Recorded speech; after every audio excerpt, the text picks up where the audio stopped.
Hola, ¿cómo están? Bueno, vamos a hablar del tejido adiposo y sus disfunciones. Comenzamos con la histología del tejido adiposo. En esta diapositiva vamos a ver la organización histológica.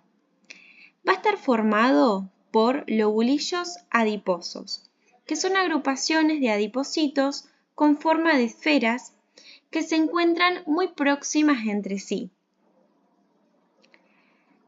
Estos lobulillos están separados por un intersticio que contiene sustancias como mucopolisacáridos, lo que le va a permitir un cierto grado de desplazamiento entre ellos. También vamos a encontrar tabiques conectivos interlobulillares, que se extienden desde la dermis hacia planos más profundos y se fijan en las fascias musculares. Estos tabiques son bastante inextensibles y van a jugar un rol importante en la estructura del tejido. Lo podemos ver acá en la imagen.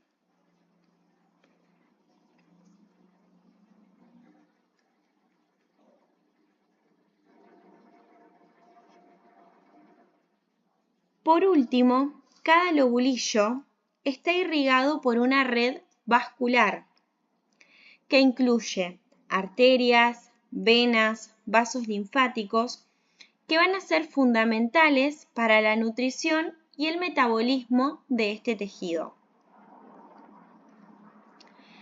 El tejido adiposo, según el sexo, va a variar entre hombres y mujeres y es algo importante desde el punto de vista tanto fisiológico como clínico. Vamos a mirar la primera imagen, que es en el caso de la mujer. El tejido adiposo se organiza en lóbulos más grandes que están separados por septos que suelen disponerse de manera paralela. Esta disposición favorece a una mayor capacidad de la expansión del tejido. Por ejemplo, frente a cambios hormonales como los que ocurren en la pubertad, en el embarazo o en el ciclo menstrual, es frecuente observar una hipertrofia de los adipocitos, es decir, un aumento del tamaño de las células grasas. Además, con el paso del tiempo, en la mujer suele haber una mayor acumulación de grasa acompañada de líquido intersticial, que esto puede influir en aspectos clínicos como por ejemplo, que hemos visto en clase, la aparición de edemas o, como vamos a ver, de celulitis. En cambio, en el hombre, nos enfocamos en esta segunda imagen, el tejido adiposo presenta lóbulos más pequeños y estos septos fibrosos se disponen de forma oblicua, generando una estructura un poco más compacta. Esta organización va a hacer que el tejido adiposo masculino sea menos distensible y con menor tendencia a la acumulación de líquidos en comparación con el tejido de la mujer. Estas diferencias estructurales muchas veces nos suelen explicar cómo vemos esas variaciones de la grasa corporal y ciertas condiciones clínicas entre el hombre y la mujer. Bien, hablando un poquito de la función del tejido adiposo, que no solo es un depósito de grasa, como lo tenemos conocido, sino que también va a cumplir funciones en el organismo. La principal función es el almacenamiento de la energía en forma de triglicéridos, pero también este tejido va a participar en el control de la temperatura corporal, especialmente lo que conocemos como tejido adiposo marrón. También tiene una función mecánica de protección frente a traumatismos, que actúa como amortiguador, contribuye en la forma y en el contorno corporal. Esto también va a tener sus implicancias estéticas. Y algo importante es que el tejido adiposo también funciona como un órgano activo. ¿Qué quiere decir? Que por un lado va a tener una función endocrina, porque tiene la capacidad de liberar hormonas que, vulgarmente dicho, le informan al cerebro sobre la reserva de energía en el cuerpo. Y por otro lado, tiene una forma de función inmunológica, porque participa en procesos inflamatorios y se relaciona con el sistema de defensa del organismo. Bien, acá aparece un término que es adipogénesis, que es el proceso mediante el cual se forman nuevas células adiposas, es decir, adipocitos, a partir de células madres mesenquimales o de los preadipocitos.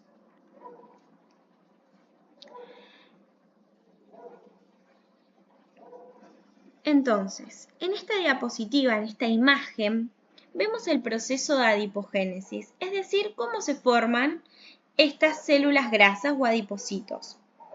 Y vamos a poder dividir este proceso en 3 etapas, una etapa de inicio, una intermedia y una final.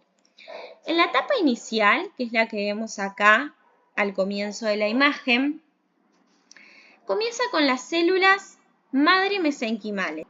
En este punto, estas células van a recibir señales y se van a comprometer a convertirse en células adiposas, que es lo que nombramos como que estas células mesenquimales se comprometen a la línea adiposa.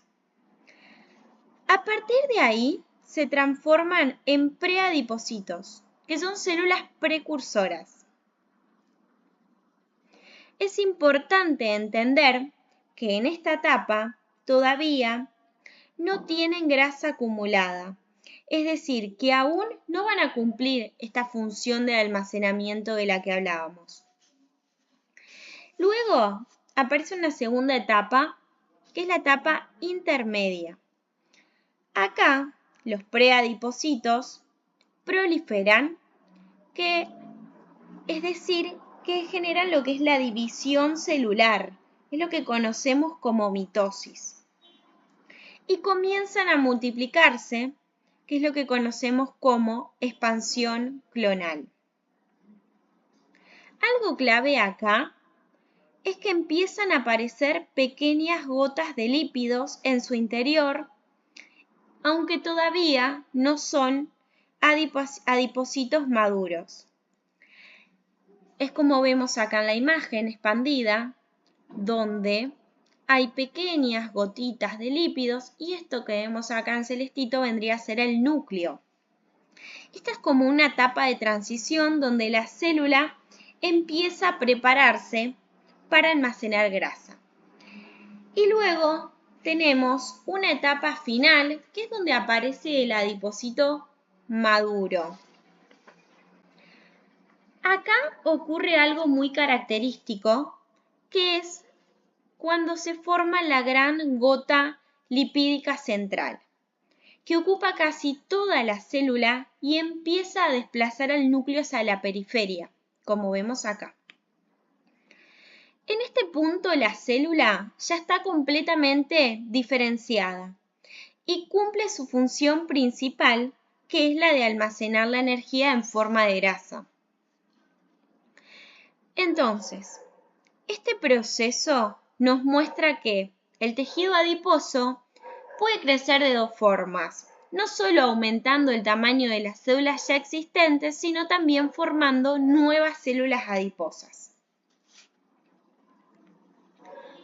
Bien, aparece el término lipogénesis.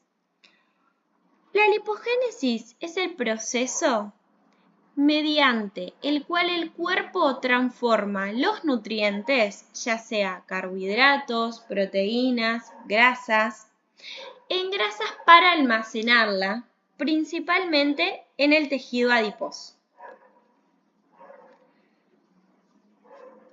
Bien, el origen de estos sustratos, ya sea lípidos, hidratos y proteínas, vamos a ver cómo estos distintos nutrientes pueden contribuir a la formación de grasa. Por un lado, los lípidos se descomponen en ácidos grasos y glicerol. Cuando el organismo necesita energía, estos pueden degradarse de manera inmediata mediante la beta oxidación. En cuanto a los hidratos de carbono, como ser la glucosa, se metaboliza a través de la glucólisis hasta convertirse en piruvato. Y este piruvato puede transformarse en acetil-CoA, que es el punto de entrada hacia la lipogénesis cuando hay exceso energético. Y en el caso de las proteínas, los aminoácidos tienen distintos destinos. Algunos se convierten en piruvato, otros en intermediarios del ciclo de Krebs y otros directamente en acetil-CoA. Esto nos muestra que, en condiciones de exceso calórico, prácticamente todos los macronutrientes pueden terminar almacenándose como grasa.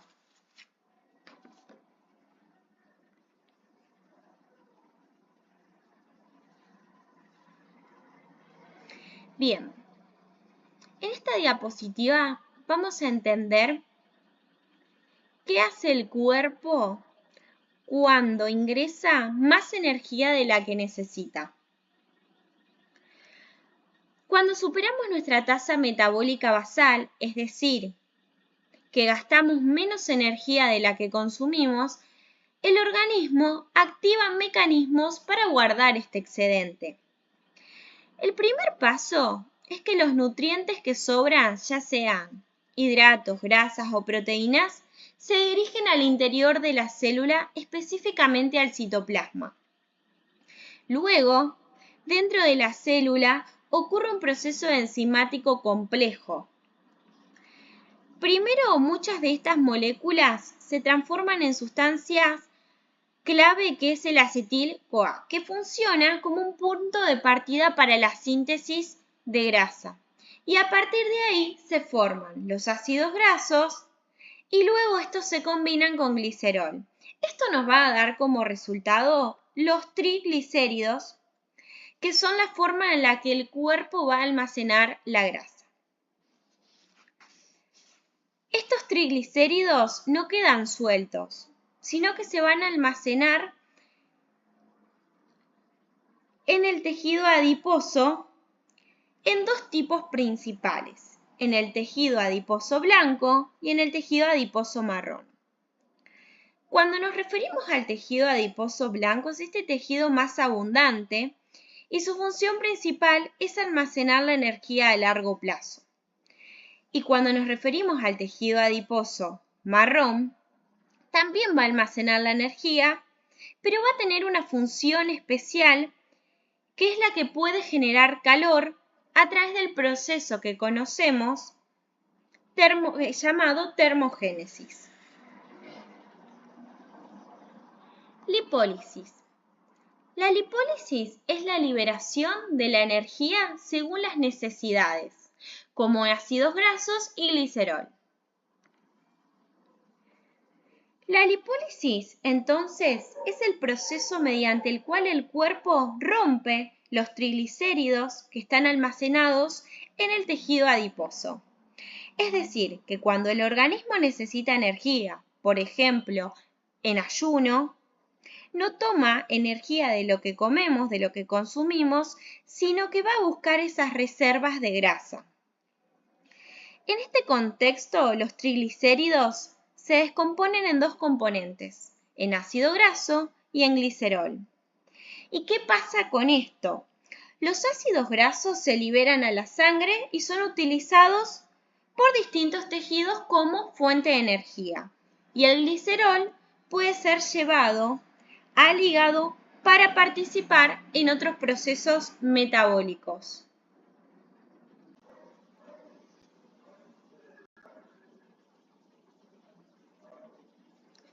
Bien, obesidad. La obesidad y el sobrepeso se definen como una acumulación anormal o excesiva de grasa que puede ser perjudicial y muchas veces es perjudicial para la salud. Vemos el índice de masa corporal o IMC, que es una herramienta muy utilizada para evaluar el estado nutricional.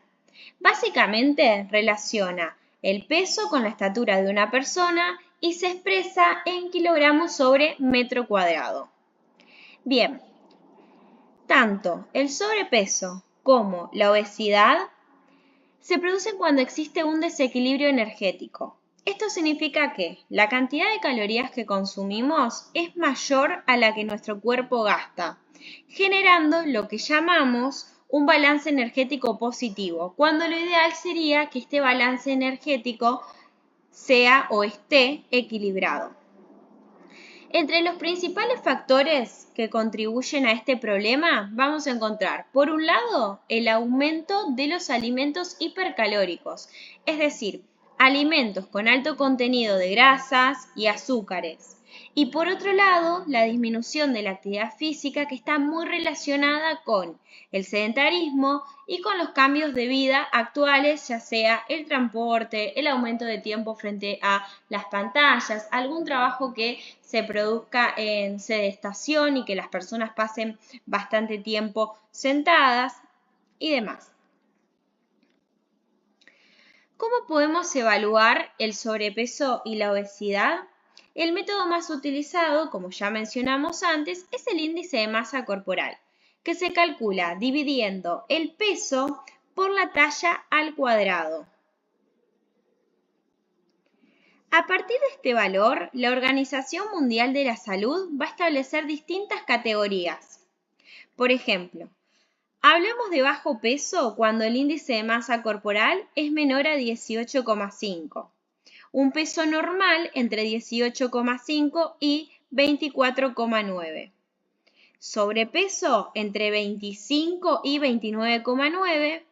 Obesidad de grado 1 entre 30 y 34,9.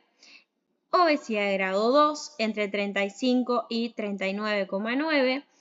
Y de grado 3, o también llamada obesidad mórbida, es cuando este índice de masa corporal es igual o mayor a 40. Podemos complementar esta evaluación con otros métodos. Por ejemplo, uno de estos es la balanza de bioimpedancia, que nos va a permitir estimar la composición corporal. Y de esta manera podemos conocer, por ejemplo, el porcentaje de grasa corporal, el porcentaje de masa muscular, el porcentaje, por ejemplo, del peso óseo y el porcentaje de agua. Es un poco más específico. Y otro método es la medición de los pliegues cutáneos, que se realiza en las distintas zonas del cuerpo. Esto nos permite estimar la cantidad de grasa subcutánea. Entonces, en cuanto a la actuación o al tratamiento, este abordaje principalmente se va a basar en 3 pilares. En una dieta hipocalórica, en aumento de la actividad física y ejercicio y cambios en el estilo de vida, y que estos cambios en el estilo de vida puedan ser y sean sostenibles a largo plazo.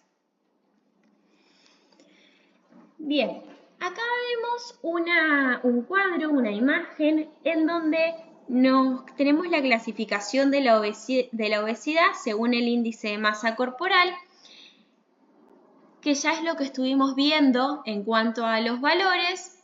Y en esta columna podemos ver que no solo este índice nos va a servir en un caso de que haya sobrepeso o en el caso de que haya obesidad, sino que también sirve para ver si una persona tiene un peso insuficiente y de ahí poder planear la actuación o poder desarrollar una actuación y tratamiento, ya sea consejos dietéticos y de una dieta hipocalórica o hipercalórica en el caso de que sea necesario, la prescripción de ejercicio, qué ejercicio para cada persona, cambios en el estilo de vida, etc.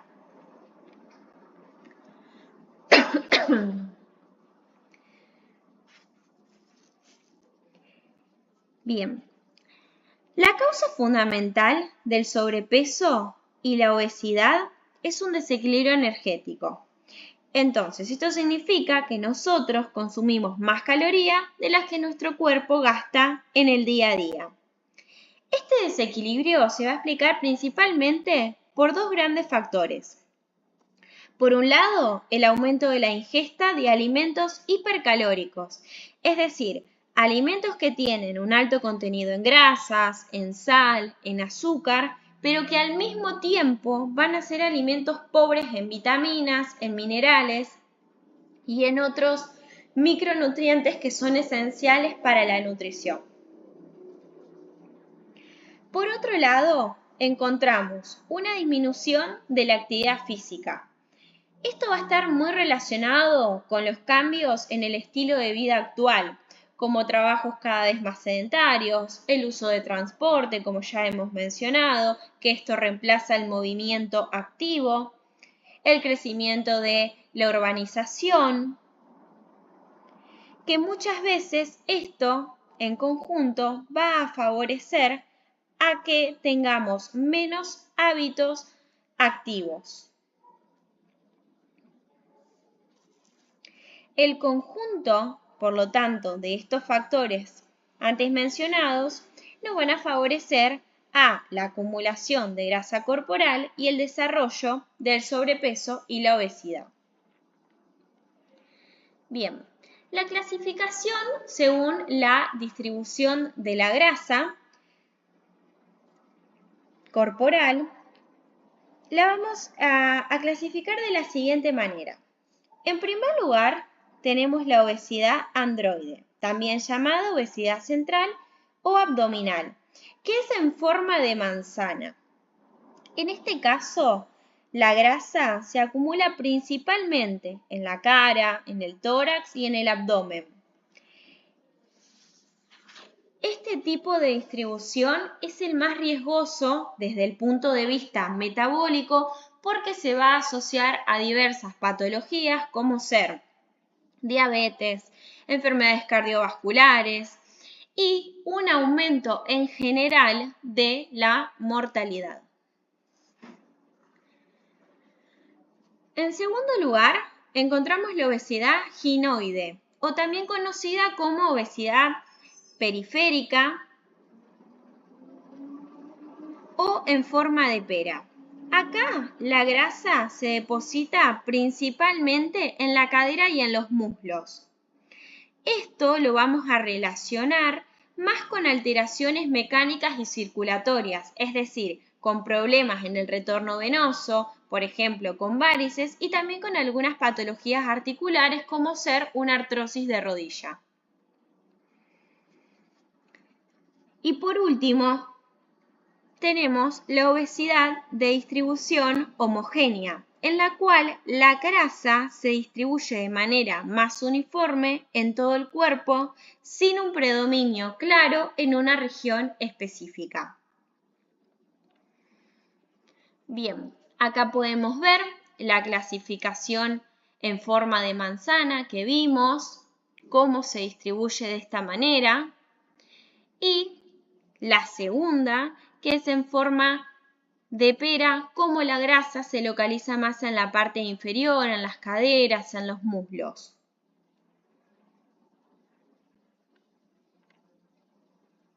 Bien, entonces, este aumento de tejido adiposo va a tener un componente genético y sumado a eso va a tener un balance energético positivo, que dijimos que era esa sobrealimentación o ese exceso de consumo de alimentos y por lo tanto de energía, más el sedentarismo. Esto nos va a dar un aumento del tejido adiposo que se puede dar de dos maneras. De manera hipertrofia, que generalmente se acumula más a nivel central o visceral, o hiperplasia, que vendría a ser estos nuevos adipocitos que se forman, que va a tener un acúmulo más periférico o subcutáneo. Entonces, como mencionamos anteriormente, el aumento de la masa grasa en el organismo es principalmente por dos mecanismos. El primero, la hipertrofia, que consiste en el aumento del tamaño de los adipocitos, es decir, de las células grasas. En este caso, las células ya existentes van a almacenar lípidos y se agrandan. Y el segundo mecanismo, que mencionamos antes también, es la hiperplasia, que va a implicar un aumento en el número de los adipocitos. Y esto ocurre cuando se agota la capacidad del almacenamiento de las células ya existentes, por lo que el organismo genera nuevas células adiposas para poder seguir acumulando grasa. Hay algo importante acá a destacar, que la hipertrofia predomina en la obesidad del adulto, mientras que la hiperplasia es más frecuente en la infancia y en la adolescencia.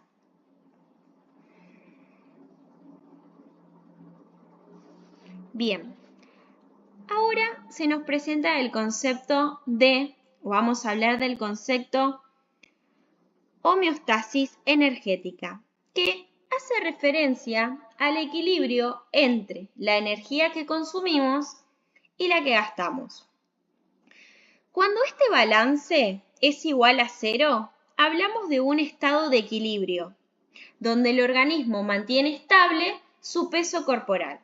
En cambio, cuando el balance energético es positivo, significa que consumimos más energía de la que gastamos.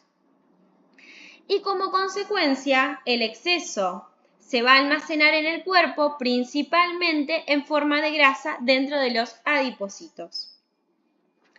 En cambio, cuando el balance energético es negativo, el organismo necesita obtener energía de sus reservas. Por lo tanto, disminuye la grasa almacenada en esos adipocitos. Este equilibrio es fundamental para entender tanto el desarrollo, por ejemplo, del sobrepeso o de la obesidad.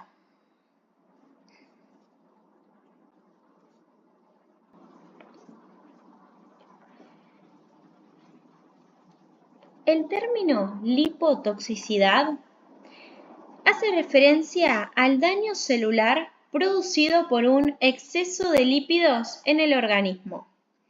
Este problema aparece cuando la grasa comienza a acumularse en tejidos que no están preparados para almacenarla, como el hígado, el páncreas, el corazón o el músculo esquelético. Y esto termina afectando su funcionamiento normal. Un punto a destacar en este proceso es el adipocito hipertrófico. ¿Qué quiere decir? Es una célula grasa que aumentó mucho ese tamaño por acumular grandes cantidades de triglicéridos. Cuando esto ocurre, el adipocito pierde eficiencia, es decir, que va a disminuir su capacidad de seguir almacenando grasa de forma segura. Y como consecuencia, estas células se van a volver más lipolíticas, o sea que comienzan a romper los triglicéridos almacenados y van a liberar ácidos grasos y glicerol al torrente sanguíneo. Esto va a generar un aumento de ácidos grasos libres en la sangre, lo que favorece a que se pueda depositar, por ejemplo, en otros tejidos, contribuyendo así a la lipotoxicidad y al daño celular. Entonces, Cuando el tejido adiposo se satura, deja de ser un reservorio seguro y pasa a contribuir al desarrollo de alteraciones metabólicas. Por ejemplo, las personas en esta situación van a tener riesgo de padecer hiperglucemia, resistencia a la insulina, hipertensión arterial, un síndrome metabólico, diabetes tipo 2, patologías coronarias, un ACV, osteoartritis o algunas patologías asociadas a las articulaciones, apneas de sueño y cáncer de mama, de colon, ovárico. La adiposidad localizada. La adiposidad localizada se va a definir como la acumulación de grasa en zonas específicas del cuerpo, que está formada por adipocitos normales, es decir, que no hay una alteración de la célula en sí, sino que está en su distribución. Esto genera un aumento del volumen y una alteración en la armonía corporal, lo que muchas veces hace que este sea el principal motivo de consulta. No va a depender del grado de obesidad, es decir, que puede aparecer tanto en personas con sobrepeso, en personas con normopeso o incluso en personas delgadas. Además, este tipo de adiposidad se suele caracterizar por ser resistente a dietas y al ejercicio. Por lo tanto, van a requerir un abordaje más específico en su tratamiento. Por ejemplo, viene una persona al consultorio y nos manifiesta que en cierto sector del cuerpo, por ejemplo el abdomen bajo, por más que hace dieta, por más que hace ejercicio, sigue teniendo esa adiposidad localizada o esa grasita en esa zona.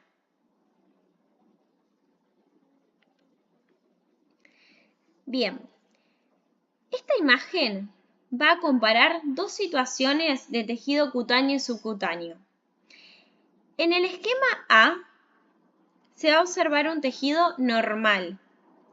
Los adipocitos tienen un tamaño relativamente uniforme y están organizados dentro del tejido adiposo superficial. Entre ellos vemos que hay buena vascularización y que el tejido mantiene una estructura equilibrada. Y la piel de la superficie se ve lisa porque no hay ninguna presión excesiva desde abajo que genera alguna irregularidad. Ahora miramos el esquema B. Aparece hipertrofia adipositaria, es decir, que los adipocitos aumentaron el tamaño por acumulo de grasa. Y esto genera varias consecuencias. Por ejemplo, los adipocitos están agrandados y lo que generan es que comprimen los vasos sanguíneos, lo que puede dificultar a la circulación. Aumenta la presión hacia la piel superficial, hacia la superficie de la piel, y se altera la organización del tejido. También vamos a ver cómo se encuentran los tabiques fibrosos, que van desde la dermis hacia planos más profundos, como dijimos al inicio de la clase, y es como que van a tironear hacia abajo la piel, mientras que los adipocitos se empujan hacia arriba. Entonces, esta combinación nos va a generar un aspecto irregular en la piel, lo que conocemos como piel de naranja o los famosos pocitos.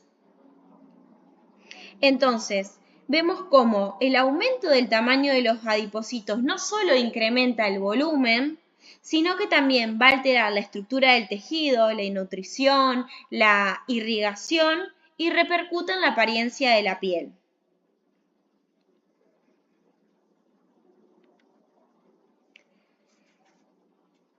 La distribución de la grasa corporal no es uniforme, sino que va a estar determinada por en zonas específicas llamadas esteatomas. Estas son áreas donde los adipocitos tienden a agrandarse más, lo que genera una mayor tensión en los tabiques del tejido conectivo y como consecuencia esta disminución de la irrigación sanguínea de la que hablábamos. Y esto se va a explicar en parte por la presencia de distintos tipos de receptores. Entonces, por un lado están los receptores alfa 2, que van a favorecer al almacenamiento de grasa. Y por otro lado tenemos los receptores beta, que van a estimular a la lipólisis, es decir, a esa movilización y liberación de grasa. La proporción de estos dos receptores va a variar según la zona del cuerpo. Y esto, por lo tanto, nos va a explicar cómo hay zonas del cuerpo donde son más propensas a acumular grasa y otras que no. Por ejemplo, en el tejido visceral, abdominal, hay un equilibrio. Aproximadamente tenemos un 50% de receptores alfa 2 y un 50% de receptores beta, lo que hace que este sector, por así decirlo, sea metabólicamente más activo. En el tejido subcutáneo, abdominal, predomina el almacenamiento con alrededor de un 70% de receptores alfa 2 y un 30% de los receptores beta. Y en el tejido subcutáneo, en la región femoroglútea, predominan aún más los receptores alfa 2. Por lo tanto, esta variación o este porcentaje en los receptores va a explicar por qué hay zonas que son más resistentes a la pérdida de grasa.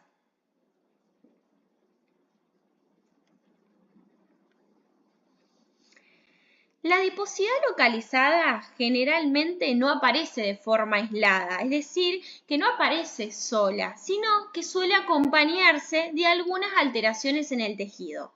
Por ejemplo, una de estas alteraciones puede ser la flacidez. Esta flacidez puede ser cutánea o puede ser muscular. Y esto ocurre, por ejemplo, por una distensión sostenida del tejido que pierde la capacidad de sostén y su capacidad elástica. También puede asociarse PF, que vendría a ser paniculopatía edematofibroesclerótica. En este caso, sucede que hay una alteración en el tejido adiposo donde también se combina con la retención de líquido, de ahí viene su nombre. Va a haber cambios en la microcirculación y también va a haber presencia de fibrosis, lo que contribuye a un aspecto irregular de la piel. Además, también es frecuente encontrar alteraciones venolinfáticas, donde se dificulta el retorno venoso, el retorno linfático y esto genera edema, es decir, esa sensación de pesadez que muchas veces empeora tanto la adiposidad como la paniculopatía. Esto en conjunto nos muestra que no solo se trata de un acúmulo de grasa, sino que de una alteración más compleja que va a requerir un abordaje integral. ¿Cuáles son las localizaciones más frecuentes de la adiposidad localizada? Puede ser en el abdomen, ya sea supraumbilical o infraumbilical. Eso que llamamos como el abdomen bajo o la buzardita, bien.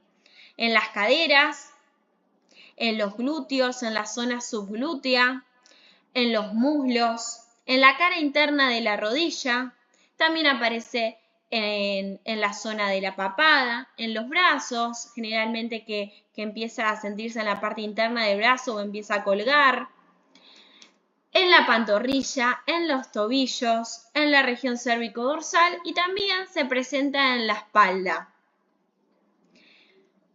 En la zona de la cadera y del abdomen conocemos los famosos flancos, que es donde salta la chicha, ahí también, o lo que es el pantalón de montar en el costadito de los muslos.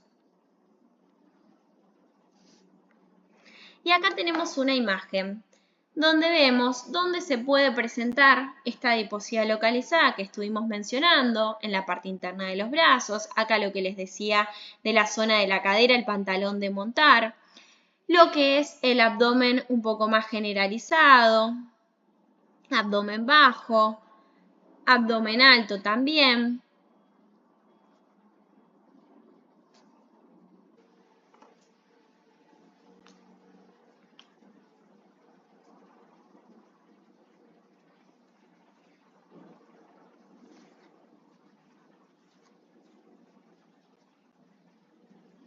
Bien, este cuadro muestra el aspecto celulítico desde dos enfoques que en realidad están relacionados.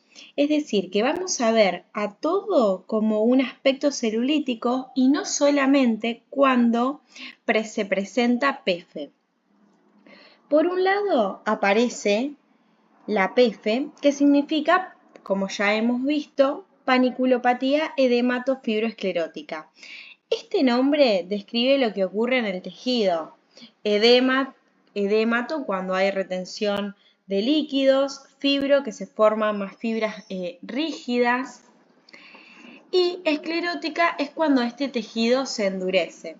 Todo esto va a generar una modificación en la estructura de la piel y del tejido fibroso, volviéndolo un poco más rígido y menos funcional.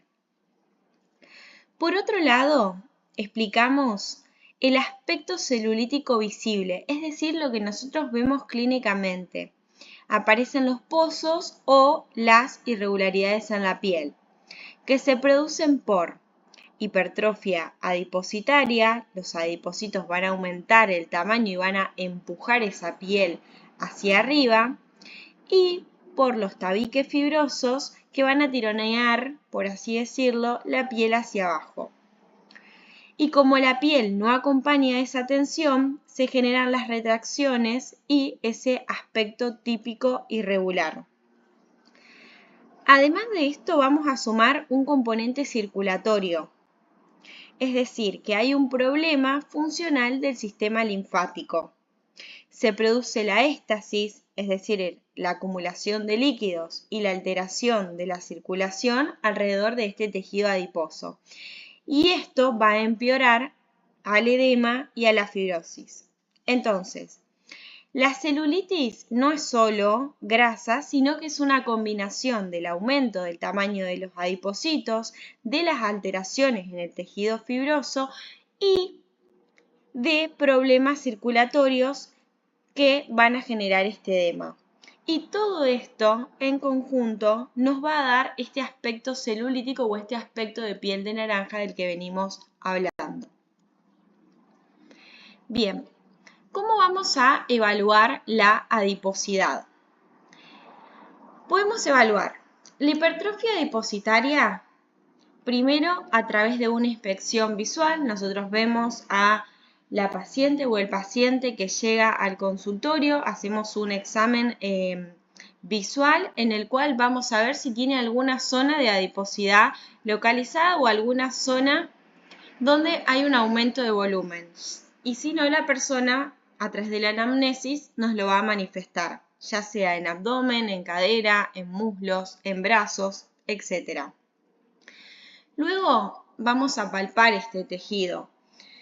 Este tejido se va a percibir más denso, firme, compacto y también es un tejido poco elástico. En algunos casos se va a notar una mayor resistencia y cuando uno realiza la compresión del tejido va a ser un poco doloroso. Generalmente también lo podemos complementar con un instrumento de medición, que es el plicómetro, que es el que vemos en la imagen, que es una herramienta en la cual nosotros vamos a tomar este tejido, este pliegue de tejido adiposo, tiramos un poquito hacia afuera y eso que nosotros sostenemos lo vamos a medir. Entonces, este plicómetro va a tener expresado entre milímetros y centímetros y de esa manera podemos medir esta hipertrofia adipositaria o en un sector de adiposidad localizada. Bien, otra cosa que nosotros podemos evaluar es el lipodema que veníamos mencionando. Cuando nosotros realizamos el pliegue cutáneo, este tejido se presenta más fácil de plegar, a diferencia de la hipertrofia adipositaria, que lo sentíamos un poco más duro. En este caso lo vamos a sentir un poco más blando. Y el dolor no va a aparecer espontáneamente, sino que va a ser provocado por la presión que nosotros generamos durante esta maniobra. En este caso vamos a estar hablando de un lipoedema. Generalmente lo vamos a observar en regiones como el abdomen, las caderas, en las piernas y sobre todo en lo que es el pantalón de montar. Bien, otra cosa que nosotros podemos evaluar es la PEFE. Primero nosotros hacemos una inspección visual, donde vamos a ver que hay una alteración del relieve cutáneo, el clásico aspecto de piel de naranja. Generalmente esto se va a presentar de manera simétrica y puede ser localizado, especialmente en los muslos y en los glúteos. También se puede presentar en abdomen y brazos, pero más común, como vemos ahí en la imagen. Luego vamos a palpar. Si el tejido se percibe duro, nodular o irregular, podemos estar hablando de una pérdida de la elasticidad. Y luego también vamos a tener en cuenta los signos circulatorios y linfáticos. Por ejemplo, la presencia de edema, si hay retención de líquido intersticial, y esto nos va a indicar que hay un compromiso microcirculatorio, por lo tanto, esta piel va a tender a estar más fría.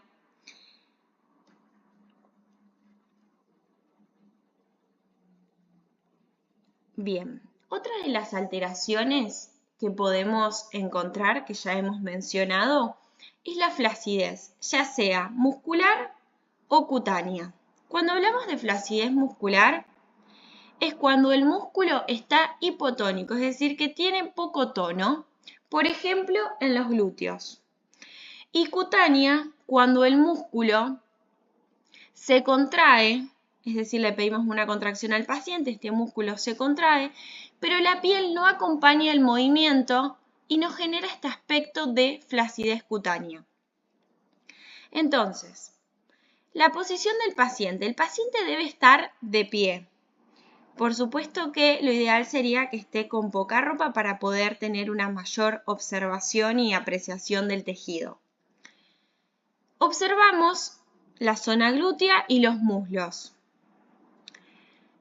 Y le vamos a pedir al paciente que contraiga el glúteo. Otra cosa que se le puede pedir, si no, es que haga puntitas de pie. De esa manera se va a contraer toda la cadena posterior. Entonces, le pedimos que contraiga el glúteo para evaluar si hay o no flacidez muscular. Si el acúmulo del tejido disminuye o se eleva, significa que estamos hablando de una flacidez muscular, es decir, un músculo que está hipotónico. Si nosotros le pedimos que haga esta contracción, pero yo no veo cambios, es decir, que por más que el paciente contraiga los glúteos, queda un abultamiento de adiposidad o de tejido, estamos hablando de una adiposidad localizada y podría ser también de una hipertrofia adipositaria, que ya vimos cómo se evalúa.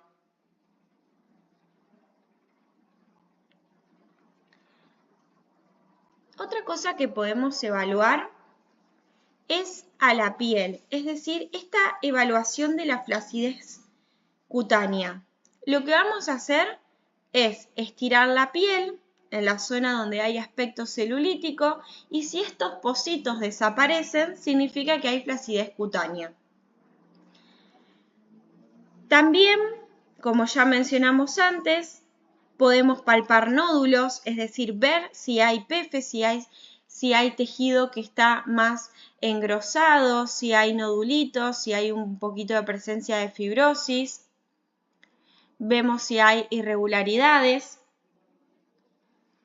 Y otra cosa que podemos observar es el signo del lipoedema, si se presenta una media luna debajo del glúteo, es decir, en el pliegue subglúteo si se presenta una media luna muy marcada. También se puede palpar ese tejido para ver si es blando y esto nos podría indicar lipoedema. Otro tipo de evaluación que podemos hacer es la termometría cutánea, que es una técnica que permite observar la temperatura de la piel para evaluar la irrigación de los tejidos. Se va a realizar en un ambiente con una temperatura entre 20, 23, 24 grados y la piel del paciente debe tener una temperatura un poquito más aumentada. Vamos a aplicar una placa termográfica sobre la zona durante 30 a 40 segundos. Y esta placa va a cambiar de color según la temperatura del paciente, del tejido del paciente. Si tenemos colores suaves y difusos, indican lipoedema o zonas con acumulación de grasa y líquido, donde la circulación va a estar más lenta. Y si tenemos colores, observamos colores fuertes y definidos, nos van a indicar una fibrosis, es decir, donde el tejido está más denso, hay menor elasticidad y podríamos estar hablando de una PEG. Acá tenemos una imagen entonces, donde vemos en la parte de arriba cómo se le pide a la paciente que contraiga los glúteos, cómo se observa esa contracción muscular, pero que sin embargo hay una presencia de este aspecto celulítico. Y luego en la imagen, en la parte de abajo, cómo el examinador está estirando esa piel para evaluar la flacidez cutánea. En la parte de abajo vemos cómo se aplica esta placa, se mantiene por unos 30 a 40 segundos y cómo lo observamos en el caso de ser un tejido normal, estos colores un poco más difusos al hablar de la presencia de edema, y en las imágenes de abajo vemos cómo hay presencia de fibrosis y podría indicar nódulos con esos colores un poco más rojizos o más marcados. Bien, acá dejé un cuadrito a modo repaso de lo que estuvimos hablando recién, de cómo evaluar las distintas alteraciones que se pueden presentar en lo que es lo corporal y el tejido adiposo. No solo nos limitamos a eso, sino también que evaluamos lo que es la flacidez muscular cutánea, PF y lipoedema. Bien, nos metemos un poco en el tratamiento. Nosotros cuando recibimos un paciente, hacemos toda la evaluación y planeamos un tratamiento, no va a haber protocolos a los cuales vamos a seguir, sino que va a ser una decisión también en conjunto de la expectativa del paciente, de sus incomodidades y lo que quiere trabajar, y también nosotros como kine, nuestra realidad hasta dónde podemos llegar y cómo podemos abarcar este tejido con sus diferentes alteraciones. Entonces, no seguimos un protocolo, sino que podemos combinar distintas técnicas, ya sea manuales o también aparatología, según el grado del compromiso del tejido, según el paciente y según las expectativas.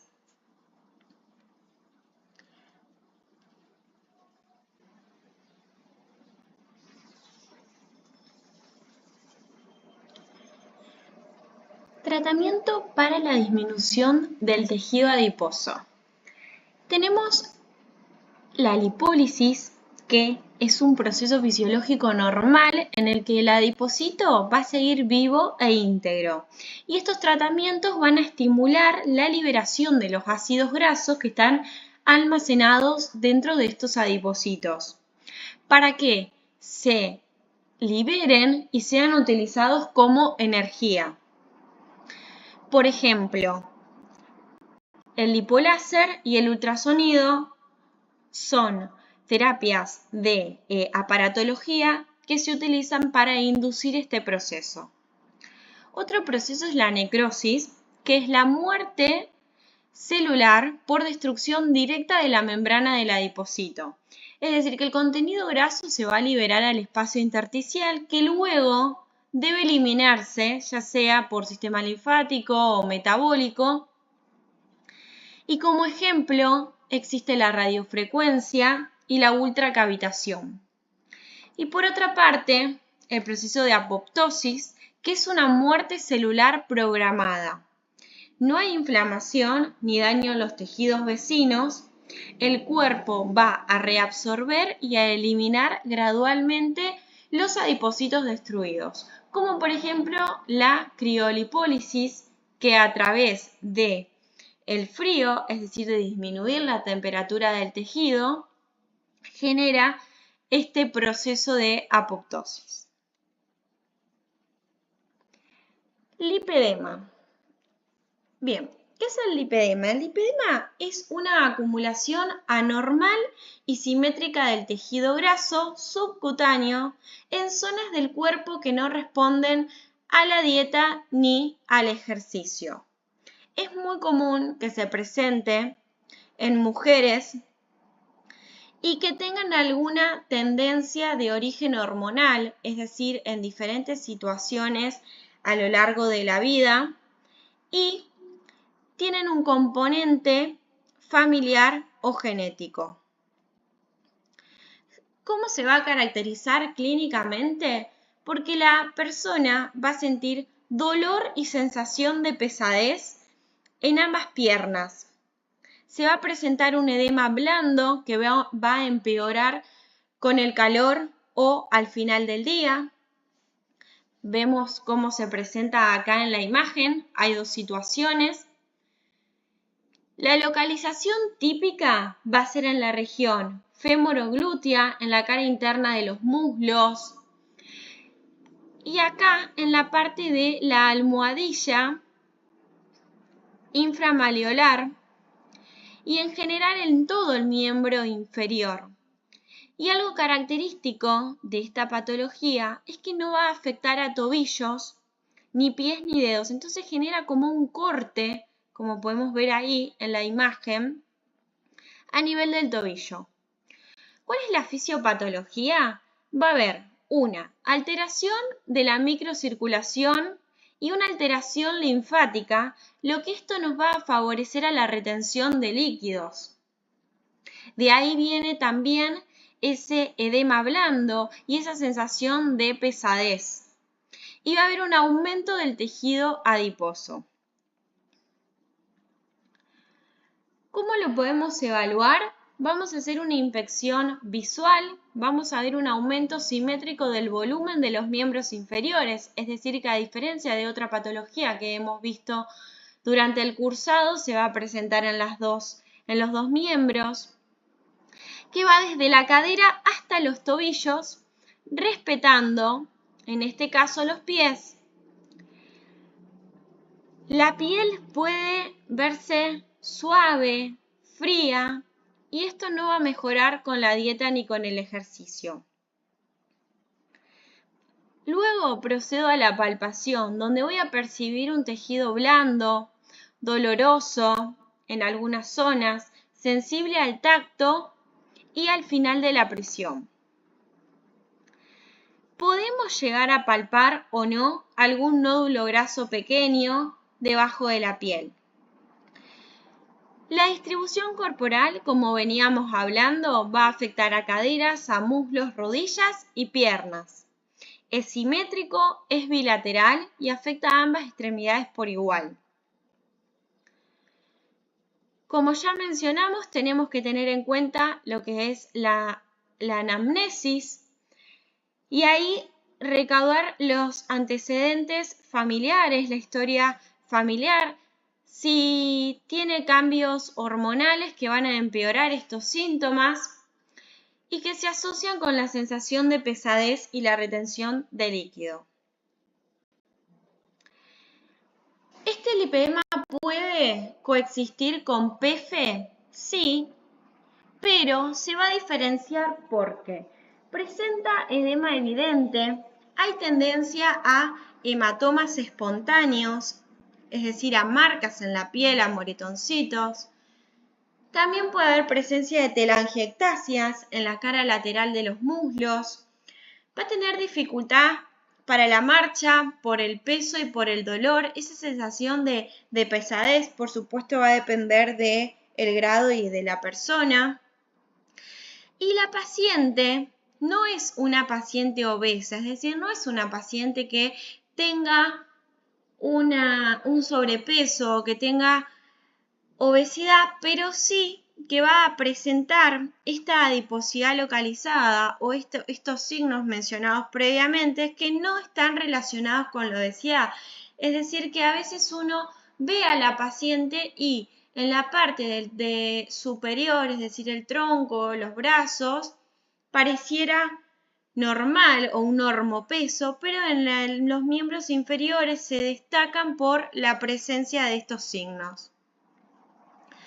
¿Cuál es el tratamiento que vamos a hacer?